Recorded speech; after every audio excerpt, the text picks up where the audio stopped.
Open Home Foundation, right? That now clearly means that foundation part is basically puts you into a nonprofit type of business, right? Yeah. Which means there's some scrutiny around that. Do you want to talk about that a little bit? Yeah, no, there's actually, you can be a nonprofit without a lot of scrutiny, but if you want to be a tax exempt nonprofit, there's a lot of scrutiny involved, right? So to be a tax exempt nonprofit in Switzerland, there's even more scrutiny than in the US. Switzerland is more strict around that. But basically, it means that they look at your business and how it works. And they want to make sure that the way your accounting is organized, the things you spend your money on, the things you spend your time on are all set towards the mission of the foundation. And then they make sure, of course, that the mission of the foundation is good for the world, right? So as long as these things are all set. But for example, it means that you cannot spend, like we are existing for our community, right? So we cannot spend too much money on our employees. We have to spend it on the community, right? And so like, you can still pay salary, but also those have to be in reasonable bounds. Like you cannot give somebody like $1 million to do whatever. It has to fit in like, okay, we set a range. This is like, and everybody has to be paid within that range. And otherwise we have to explain this to the auditors, right? So there's actually an annual audit. We actually have 2 auditors. The way it works that you have your own auditor audit you, that you pay directly, and then flag stuff that you can fix.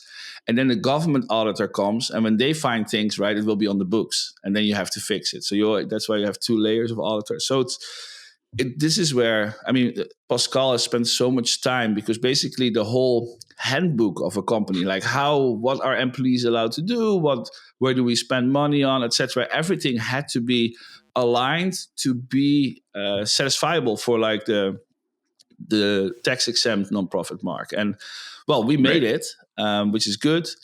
And that just, it means that we are able to apply our resources more efficiently. It means that you don't have to spend all your money at the end of the year, which is good, right? Like as a company, normally at the end of the year, all the money that you didn't spend is profit. And profit has to be taxed, right, for the company to keep. That's why they always try to spend it on bonuses or whatever, get it out of the company's sheet, because then they don't have to pay taxes on it. But like as a nonprofit, like, we don't want to pay taxes on it either, but we don't want to be forced to spend it on things, because like if it's not aligned with the mission. And so that's all possible now.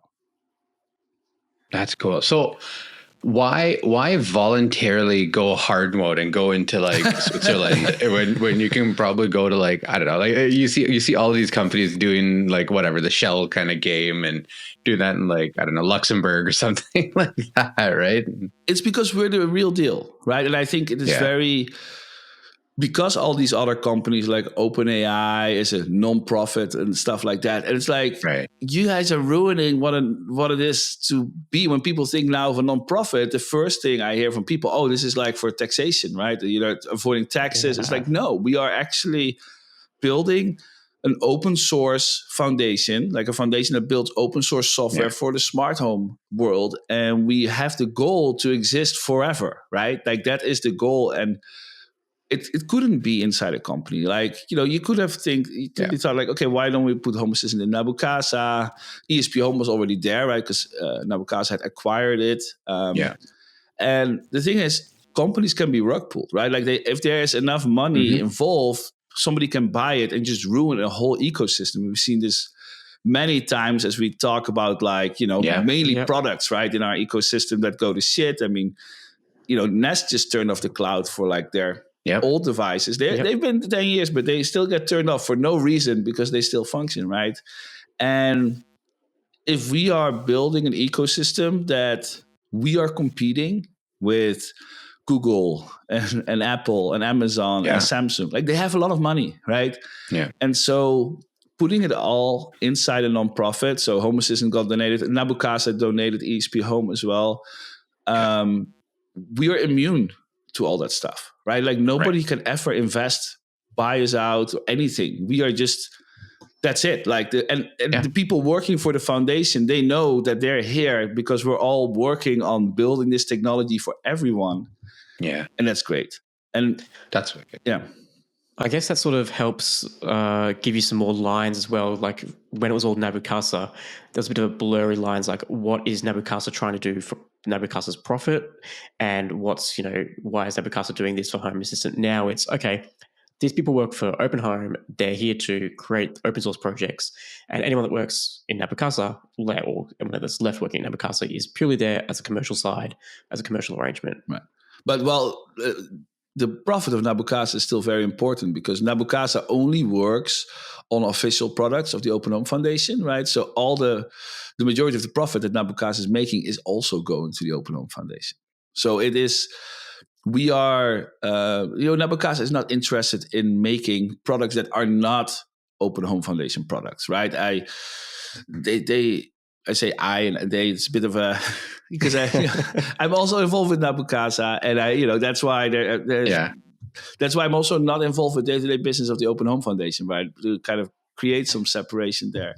But Nabukasa, they don't want to make products that are not part of the Open Home. So they really want to focus on doing the best for the community. And it's possible to make other products that are not under the Home Assistant name, whatever, like a Nabukasa lamp or something, right? But that wouldn't be the goal. Like, I think it's really important that Nabukasa stays focused on supporting the Open Home Foundation. The Open Home Foundation just stays focused on their core mission and basically align everything on just building cool stuff. That's neat. So our ad read still holds true, right? So when we support Home Assistant Cloud by Nabukasa, it still funds Home Assistant development, still funds ESP Home, ZWave.js, and all the other projects that go along with it, like Music Assistant and this and that. Yeah, and that's all. It's all set in contracts, right? Like, this is all set. This is not just some like, we love the Open Home Foundation, that's why we donate money from Nabukasa. No, it's like, you want to carry an official Home Assistant name on your product. You want to be promoted by the Open Home Foundation as being that product. That's possible if you're a commercial partner. And then you have to give that the money to the Open Home Foundation. Right.